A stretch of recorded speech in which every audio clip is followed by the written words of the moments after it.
L'humanité ne recule devant rien pour construire des mégastructures massives dans le monde entier. Mais acheminer toutes les pièces les plus importantes au bon endroit n'est pas une mince affaire. As-tu déjà réfléchi à la manière dont les plateformes pétroliennes parviennent au milieu de l'océan, ou comment les éoliennes parviennent au sommet venteux des montagnes et des collines? Aussi grandes et impressionnantes que soient certaines de ces structures, l'ampleur des opérations de transport qu'elles requièrent est encore plus étonnante. Alors attache ta ceinture et prépare-toi car nous sommes sur le point de jeter un coup d'œil à quelques-unes des opérations de transport les plus massives et les plus épiques de tous les temps. Beaucoup d'idées reçues. Dans le golfe du Mexique, une gigantesque plateforme pétrolière sur pilotis de 530 mètres de haut, appelée Bullwinkle, se dresse au milieu des vagues. Mais cette partie ne mesure que 120 mètres de haut, ce qui signifie qu'une énorme partie de 412 mètres se trouve sous l'eau. C'est une structure presque aussi haute que l'Empire State Building. Alors comment diable un objet aussi grand a-t-il pu être transporté jusque-là? Revenons jusqu'en 1988, juste après l'achèvement de la construction de l'enveloppe de cette bête au Texas. Fabriquée à partir de 10 fois la quantité d'acier utilisée pour fabriquer la tour Eiffel, l'enveloppe entière pesait plus de 50 000 tonnes et a été construite sur le côté, couvrant une surface de 4,5 ares, soit à peu près l'équivalent de 3,5 terrains de football. Après 2 ans et demi de construction, le navire était prêt à être embarqué. Mais avec ses 50 000 tonnes, Bullwinkle avait besoin d'une barge sur mesure pour la remorquer jusqu'à sa destination. Avec ses 259 mètres, c'est la plus grande barge jamais construite. Mais malgré cela, il a fallu 5 jours aux opérateurs pour hisser la bête sur la barge, centimètre par centimètre. Enfin, elle était prête à partir de la pointe du Texas, à travers le canal maritime de Corpus Christi, et à parcourir plus de 600 km jusqu'au golfe du Mexique. Une fois arrivé à destination, Bullwinkle a été lancé de la barge en moins de 90 secondes et mis en position par flottaison. Les opérateurs ont ensuite activé manuellement le système hydraulique, ouvrant les vannes d'inondation, remplissant les pieds creux d'eau et faisant couler Bullwinkle 411 mètres jusqu'à sa position finale au fond de l'océan. Les dernières sections du pont ont été ajoutées aux 4 mètres de charpente visible dépassant de l'eau et l'opération a été considérée comme un énorme succès. Au total, l'opération aura coûté 500 millions de dollars, soit environ 1,3 milliard de dollars aujourd'hui. La spectaculaire plateforme Spar. Aussi grand que soit Bullwinkle, il y a des concurrents de taille qui naviguent à l'horizon, littéralement. Il s'agit du Aasta Hansteen, la plus grande plateforme à espar du monde entier. Contrairement à la conception du Bullwinkle, les plateformes à espar utilisent un gigantesque cylindre flottant pour soutenir un pont supérieur, ce qui signifie qu'elles sont moins affectées par les vents, les vagues et les courants puissants. Avec un diamètre de 50 mètres et une longueur de 200 mètres, ce mastodonte pesait plus de 50 000 tonnes. En termes de longueur, il est aussi long que 2 statues de la Liberté empilées l'une sur l'autre. À cette taille et compte tenu de sa forme étrange, il n'y avait qu'un seul navire capable de transporter cette plateforme à 27 000 km de son site de construction en Corée jusqu'aux champs pétrolifères de la Norvège, le Dockwise Vanguard. Aujourd'hui propriété de Boskalis, ces navires semi-submersibles de transport lourd mesurent plus de 274 mètres de long et près de 70 mètres de large. Ils peuvent transporter jusqu'à 123 000 tonnes de marchandises grâce à un petit truc caché dans leur manche. Leur pont peut descendre à près de 28 mètres sous la surface de l'eau, ce qui leur permet de se faufiler sous des cargaisons super lourdes et de les hisser à bord. Et comme il s'agit d'un navire sans proue, il peut accueillir toutes sortes de cargaisons de formes bizarres sur son pont. Parfait pour cette charge incroyablement anguleuse. Après près de 2 mois en mer à une vitesse maximale de seulement 24 km/h, l'Asta atteint sa destination dans les fjords norvégiens. De là, il a été remorqué jusqu'à sa position et rempli de près de 11 millions de gallons d'eau pour le couler avec précaution. Je suis presque triste de le voir partir. Tout ce qu'il me reste à dire, c'est « Hasta la vista, baby ». Ouais, je sais, vanne de merde. Bateau à grande lame. Si t'as déjà vu une éolienne, c'est probablement d'assez loin, ce qui donne l'impression que ces générateurs d'énergie renouvelable sont plutôt petits lorsqu'ils sont disséminés sur le flanc d'une colline. En réalité, ces structures massives peuvent atteindre plus de 76 mètres de haut, ce qui rend beaucoup d'entre elles plus hautes qu'un immeuble de 20 étages. Et les pales spécialement conçues et fixées à ces tours ne sont pas petites non plus. Mais si on considère que ces composants sont souvent fabriqués par des centres économiques comme la Chine, comment se fait-il qu'ils parviennent jusqu'aux collines balayées par des vents du monde entier? Pour ce faire, les entreprises du secteur de l'énergie ont besoin d'emballages étanches et de navires de très grande taille. En 2019, l'entreprise énergétique Vestas a empilé un nombre impressionnant de 165 nouvelles pales V120 sur le navire de transport lourd Zhejiang Zhixing, le plus grand navire de sa catégorie. Avec près de 6000 m² d'espace de chargement, le pont de ce mastodonte est plus grand qu'un terrain de football standard. Même avec tout cet espace, les V120 ont nécessité un empilage inventif, car chaque lame mesurait une longueur impressionnante de 59 mètres et pesait un poids colossal de 12 tonnes chacune. Avec des pales aussi grandes et aussi lourdes, le chargement a pris à lui seul une semaine entière. Ce n'est qu'ensuite que le navire a pu entamer son voyage de plus de 11 500 milles jusqu'à Ferrol en Espagne. Mais pour s'assurer que sa cargaison restait stable et sûre, il ne pouvait voyager qu'à une vitesse maximale de 10 nœuds, soit environ 20 km/h. Cela signifie qu'il est parti le 8 janvier, mais que sa cargaison n'est arrivée qu'à la mi-février. Et c'est ce qu'on peut appeler un long courrier. Lame de gloire. On a donc établi comment les pales d'éoliennes sont transportées à l'étranger, mais comment font-elles pour atteindre le sommet des collines, voire même des montagnes? C'est là qu'interviennent les fidèles semi-remorques du transport lourd et les remorques extensibles. Ces camions répartissent le poids d'une seule lame, donc près de 60 mètres, sur une remorque séparée à l'arrière qui peut être reliée par une colonne vertébrale hydraulique extensible. Cela semble être une bonne méthode de transport. Si ton itinéraire n'est qu'une grande ligne droite. Alors comment les camions avec des chargements aussi longs font-ils pour tourner? Et s'ils le font, ils ne risquent pas de heurter des arbres ou des barrières sur le bord de la route?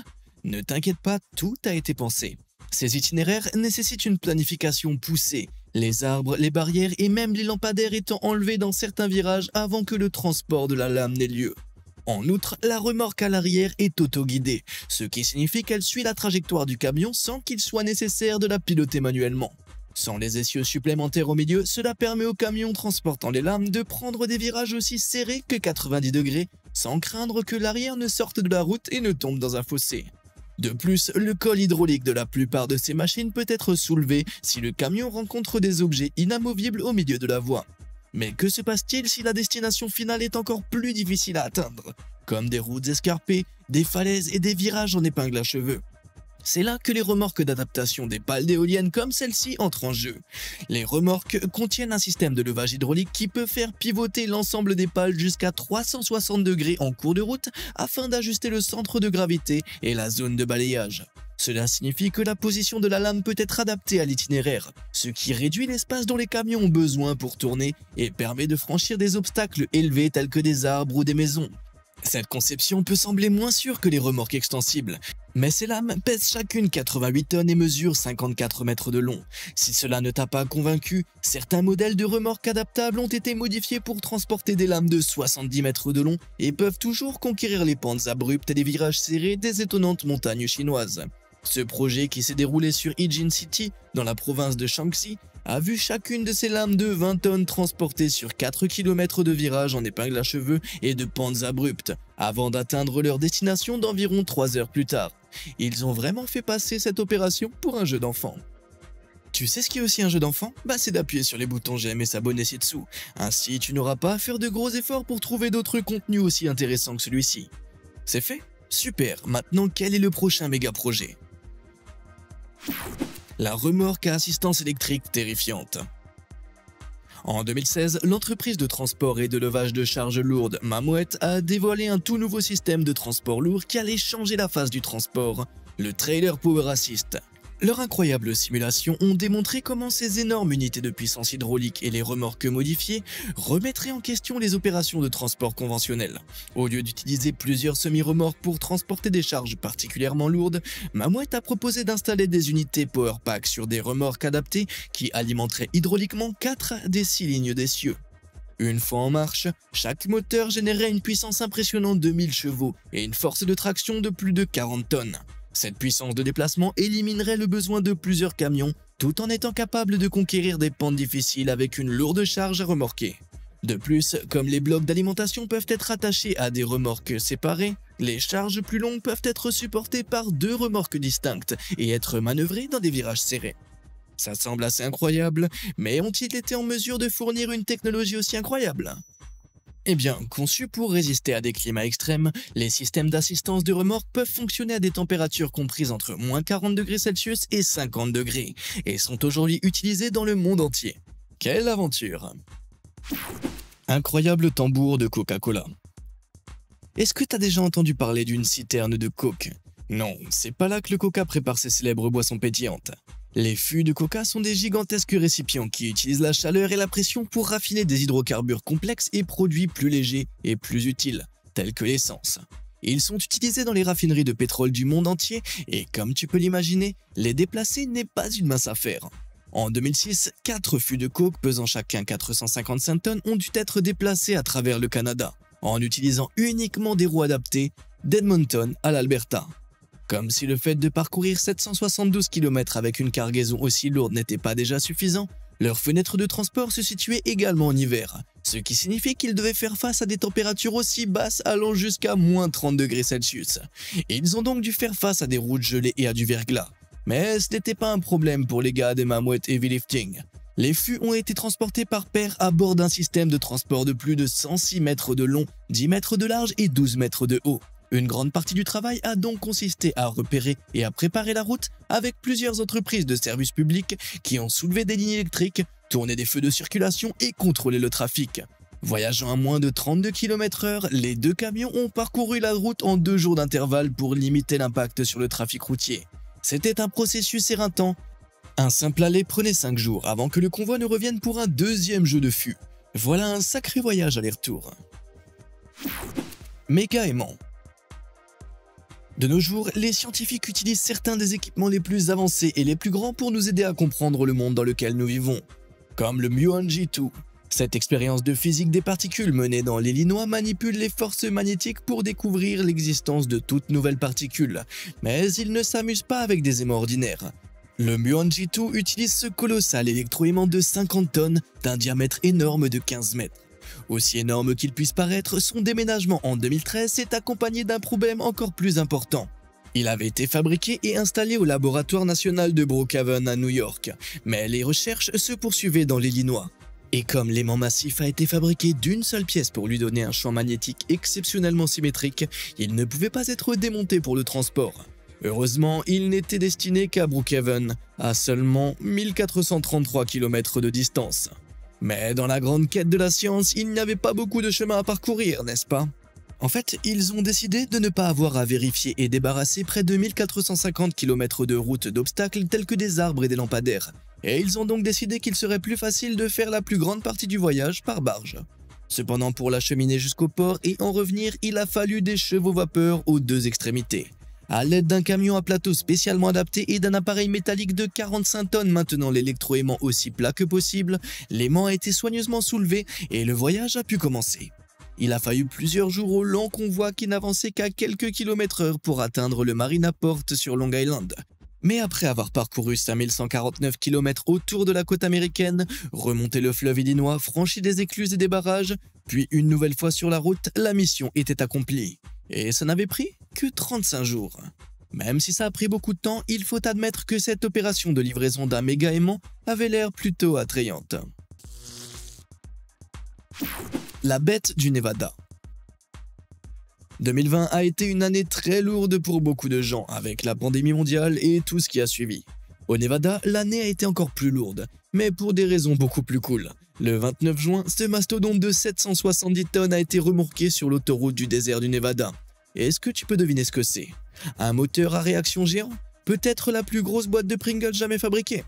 Il s'agit en fait, accroche-toi bien, d'un réacteur nucléaire déclassé. La cuve, provenant de la centrale nucléaire de San Onofre, en Californie du Sud, était destinée à être enterrée à Clive dans l'Utah, un site situé à environ 80 km à l'ouest de Salt Lake City. Mais avec ce poids colossal, le navire de 5 mètres de diamètre avait besoin d'un convoi de près de 91 mètres de long pour le transporter, en répartissant son poids de manière à ce qu'il n'endommage pas les routes asphaltées. Ce convoi était composé non pas d'un, ni de 2, mais de 6 poids lourds avec 4 tracteurs poussant ces 2 tirants via une série de barres d'attelage interconnectées. Le navire lui-même a été hissé sur une remorque de 48 essieux et 192 pneus, ce qui a porté la longueur totale du convoi à l'étonnante distance de 91 mètres mentionnée plus haut. Mais la vitesse n'était pas le mot d'ordre.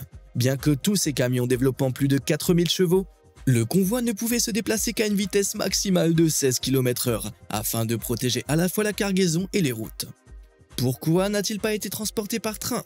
Eh bien, pendant une partie de son voyage, il l'était, mais le réacteur était si gros que des affleurements rocheux et 2 tunnels le long des voies de l'Union Pacific ont rendu impossible le voyage en train de cette bête. Je parie que les habitants du Nevada étaient contents. C'est pas tous les jours qu'ils peuvent invoquer l'excuse d'être en retard au travail parce qu'un réacteur nucléaire bloquait la route. Le Grand. L'Australie est célèbre pour de nombreuses choses. Cet opéra de luxe, les kangourous, les crevettes sur la Barbie et qui pourrait oublier cette très grande sculpture de bélier? Quoi, tu le connaissais pas celui-là? Il s'agit du Big Merino, que les habitants de Goulburn en Nouvelle-Galles du Sud appellent affectueusement Rambo. Excellent travail de la part de Goulburn. Rambo est un mouton mérinos en béton de 15 mètres de haut qui pèse 106 tonnes.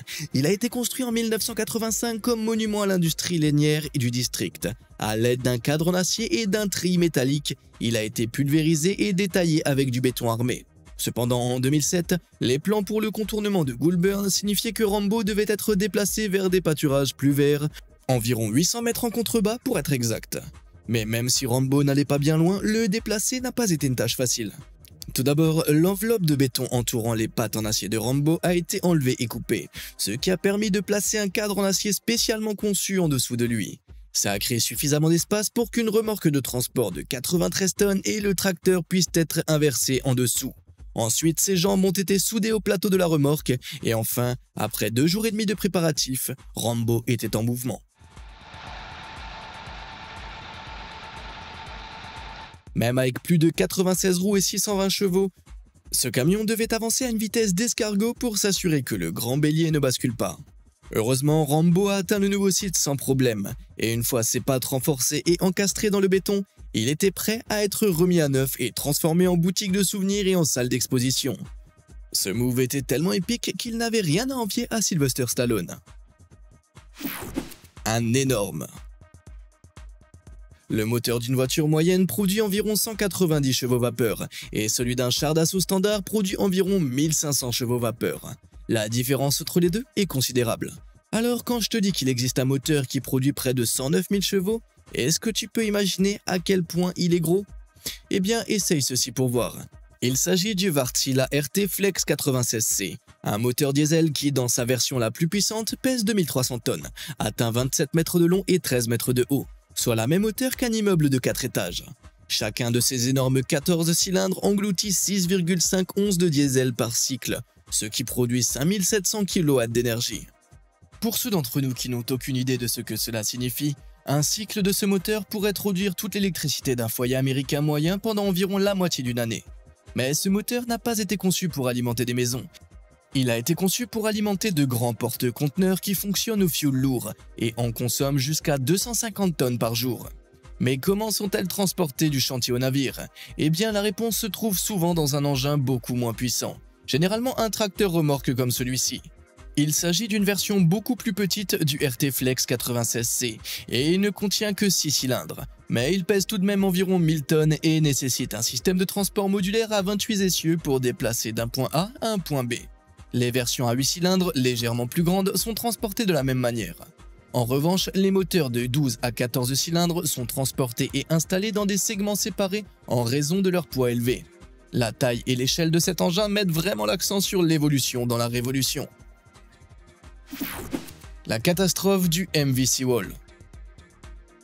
Le 16 avril 2014, l'une des catastrophes de ferry les plus meurtrières de l'histoire moderne s'est déroulée sur les côtes de la Corée du Nord. Le MV Seawall, un ferry transportant des véhicules et des passagers à destination de l'île de Jeju, transportait 472 passagers et membres d'équipage lorsqu'il a effectué un virage serré alors qu'il luttait contre un fort courant et s'est renversé de manière catastrophique.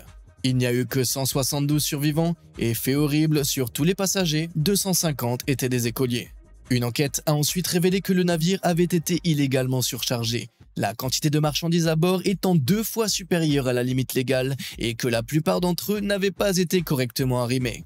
Pour compenser, le ferry avait vidé ses ballasts, l'eau qui assure la stabilité et la manœuvrabilité des navires pendant le voyage. Mais il les avait tellement vidés qu'il restait un peu plus de un quart de ce qui était nécessaire pour assurer la stabilité adéquate. Cette mesure visait à éviter que le ferry n'apparaisse trop bas dans l'eau aux yeux des inspecteurs. Mais cela faisait des années qu'il fonctionnait illégalement de cette manière. Ainsi, lorsque le ferry a pris ce virage serré, ce jour fatidique, la cargaison non arrimée s'est déplacée, déséquilibrant le centre de gravité déjà instable du ferry et le fit basculer. Les opérations d'halevage commencèrent finalement 3 ans plus tard en 2007. On pensait que le seawall pesait environ 13 000 tonnes, y compris ce qu'il restait de la cargaison. Mais la boue qui s'y était accumulée pendant tout ce temps a augmenté son poids jusqu'à atteindre le chiffre stupéfiant de 17 000 tonnes. Le navire reposait à plus de 40 mètres sous les vagues, si bien que 2 énormes barges ont été placées de part et d'autre. Des poutres ont été installées en creusant le fond marin en dessous, puis des câbles ont été attachés pour le tirer vers le haut.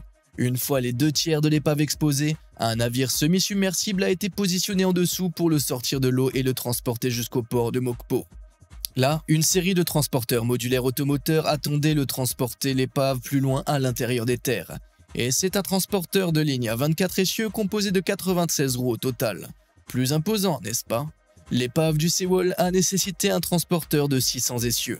Cela représente 2400 roues, chaque ligne d'essieux supportant plus de 30 tonnes de poids. Cela fait du MV Seawall l'objet le plus lourd jamais déplacé par ce type de transporteur. En tout, il a fallu plus de 8 jours pour soulever le ferry du fond de la mer et 4 autres jours pour le transporter jusqu'à la cale sèche. Ce n'est pas l'opération de transport la plus longue de l'histoire, mais c'est tout de même assez énorme et horrible pour me donner une sensation de naufrage. Saturn V S2. Nous allons maintenant faire un saut dans le temps jusqu'en 1967, au moment crucial de la course à l'espace.